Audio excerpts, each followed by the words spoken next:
ధనాన్ని పౌరుల మీద నెడతా అంటే ఎట్లా?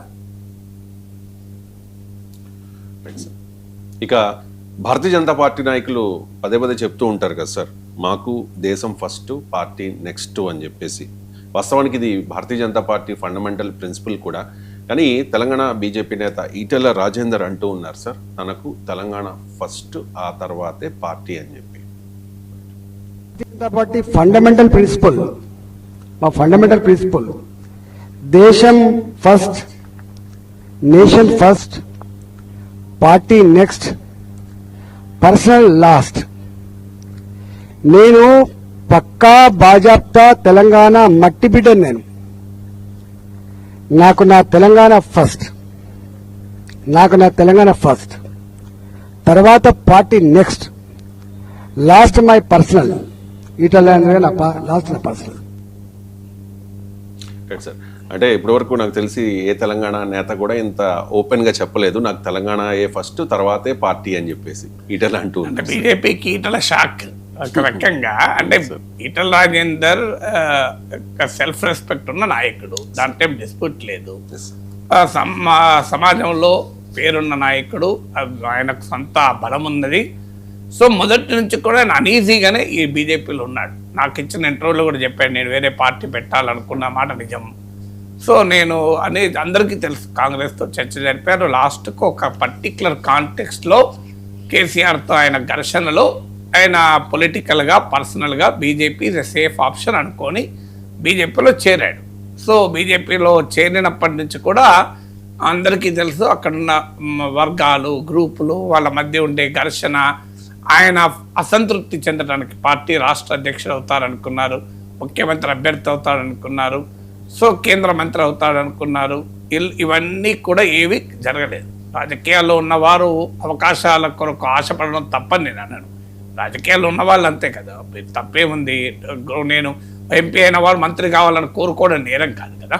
సో అందువల్ల ఈటల రాజేందర్ కూడా కోరుకున్నాడు. ఎందుకంటే ఆయన పొలిటికల్ స్టేచర్ కూడా, గతంలో ఆయన ఫైనాన్స్ మినిస్టర్గా పనిచేశారు, కేసీఆర్ క్యాబినెట్లో నెంబర్ 2గా ఉన్నారు, ఉద్యమ కాలంలో కూడా టీఆర్ఎస్ పక్ష నేతగా ఉన్నారు, తెలంగాణ ఉద్యమంలో ఉన్నాడు. సో ఈ పొలిటికల్ స్టేచర్ రీత్యా, పొలిటికల్ నేపథ్యం రీత్యా కూడా తాను హైయర్ పొజిషన్లో ఉండాలని కోరుకోవడం నేరం కాదు, కోరుకుంటున్నాడు కూడా. కాదని పైకి చెప్పినా చెప్పకపోయినా రాజకీయ నాయకులు అందరికీ తెలుస్తుంది. అది బీజేపీలో కారణాలు ఏదైనా జరగడం లేదు. ఆ రాష్ట్ర అధ్యక్షుడు కాలేదు, కేంద్ర మంత్రి కాలేదు, మీకు పార్టీలో ఒక జాతీయ కార్యవర్గ సభ్యుడిగా ఉన్నట్టున్నారు, ఎంపీ ఎమ్మెల్యే కాకపోయినా ఎంపీగా ఇచ్చారు, ఆ మేరకు అపార్చునిటీ ఇచ్చారు. మల్కాజ్గిరిలో కూడా మీకు ఎంపీగా పెట్టారు, ఎమ్మెల్యేగా 2 చోట్ల అవకాశం ఇచ్చారు.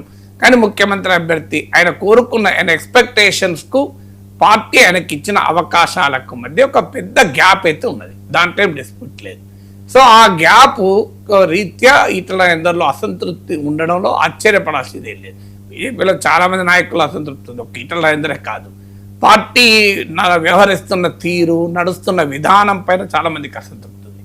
సో ఇప్పుడు ఇక్కడ ఆయన వ్యూహాత్మకంగా బీజేపీ భాషలో సమాధానం చెప్పారు పార్టీకి.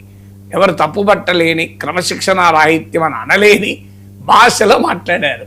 కానీ బీజేపీ చెందిన the nation first, party next అన్న కాంటెక్స్ట్ వేరు, ఈటల రాజేందర్ అంటున్న కాంటెక్స్ట్ వేరు. Context always matters. ఇప్పుడు ఒక మాట కాంటెక్స్ట్ను బట్టి మారిపోతుంది, నీకు ఆ కాంటెక్స్ట్ను బట్టి స్పష్టంగా మారుతుంది. ఎందుకంటే ఇక్కడ కాంటెక్స్ట్ అక్కడేంటి, మాకు పార్టీ ప్రయోజనాల కన్నా దేశ ప్రయోజనాలకు ముఖ్యమో అని బీజేపీ చెప్పడం వేరు. ఇక్కడ కాంటెక్స్ట్ ఏంటి, కాళేశ్వరం పైన ఈటల రాజేందర్ స్టాండ్, పార్టీ స్టాండ్లో తేడా ఉంది. అది మీకు కాళేశ్వరం విచారణ సమయంలో కూడా వివాదమైంది. ఇవాళ పత్రికల్లో కూడా అదే చదివాం కదా. సో కాళేశ్వరం విషయంలో ఈటల రాజేందర్ మీకు బీజేపీ స్టాండ్తో లేరు, కాస్త టీఆర్ఎస్కు అనుకూలించే స్టాండ్లో ఉన్నారు అన్నది మీకు రాజకీయ వర్గాల్లో వినిపిస్తున్న మాట. కాళేశ్వరంలో 1,00,000 కోట్ల అవినీతి అనేది అబద్ధం అని చెప్తూ ఉన్నారు సార్. అబద్ధం అని అంత, అది బీజేపీ రోజు చెప్పేది 1,00,000 కోట్ల అవినీతి జరిగింది, జైల్లో గది కూడా రెడీగా ఉంది అని చెప్తారు కదా. సో అందువల్ల ఈవెన్ కాళేశ్వరం ప్రస్తుతం నీళ్లు ఎత్తిపోయాలనే అంశం కూడా ఆయనకు డిఫరెన్స్ ఆఫ్ ఒపీనియన్ ఉంది అని. సో అందువల్ల క్లియర్గా బీజేపీ స్టాండ్తో డిఫర్ అవుతున్న సమయంలో తనకు తెలంగాణ ఫస్ట్ పార్టీ నెక్స్ట్ అనడం కీలకం. ఇక గతంలో కూడా బీఆర్ఎస్లో ఉండగా కూడా ఇట్లా హిస్టరీ కూడా తీస్తే ఈ నోస్ హౌ టు కమ్యూనికేట్, తన డిస్కంటెంట్, తన అసంతృప్తిని రాజకీయ సంకేతాలుగా పంపించడంలో ఇట్లా దిట్ట. నీకు గుర్తుండే ఉంటుంది, మీరు కేసీఆర్ ముఖ్యమంత్రిగా ఉన్నప్పుడు, ఆయన మంత్రిగా ఉన్నప్పుడు కూడా మేమంతా యజమానులమే పార్టీకి అని ఒక స్టేట్మెంట్ ఇచ్చాడు. పెద్ద సంచలనమైంది ఆ రోజుల్లో. సో పార్టీకి యజమానులమే అన్నాడు. నాకు తెలంగాణ ఫస్ట్ అని అప్పుడు కూడా అన్నారో గుర్తులేదు, కానీ పార్టీకి యజమానులమే అన్నాడు. సో పార్టీకి యజమానులమే అనడం ద్వారా కేసీఆర్ కుటుంబ యాజమాన్య హక్కుల్ని ప్రశ్నించారు. కేసీఆర్ కుటుంబ యాజమాన్య హక్కుల్ని ప్రశ్నించడమే కేసీఆర్ ఆయన పక్క పంపించడానికి కారణమైంది, బయటికి పంపించడానికి. సో అందువల్ల Etela knows how to communicate is decent. ఇప్పుడు కూడా బీజేపీ నాయకత్వం పైన తన డిసెంట్ను ఇంకో రూపంలో, అంటే తాను తెలంగాణ కోసమే పార్టీతో డిఫర్ అవుతాను, అవసరమైతే తెలంగాణ కోసమే పార్టీతో దూరం అవుతాను అనే సంకేతాన్ని ఏమైనా ఇస్తున్నాడా అన్నది ఇప్పుడు రాజకీయ వర్గాల్లో అనుమానం. So what is political, Telangana కోసం పార్టీతో డిఫర్ అవుతాను అనే సంకేతం ఇస్తే పెద్దగా అభ్యంతరం ఉండదు, కానీ అవసరమైతే తెలంగాణ కోసం పార్టీ కూడా దూరం అవుతాను అనే సంకేతాన్ని ఇస్తున్నాడా అనే అనుమానం ఈ స్టేట్మెంట్ కలిగించింది. Thank you so much sir, చాలా అంశాలకు సంబంధించి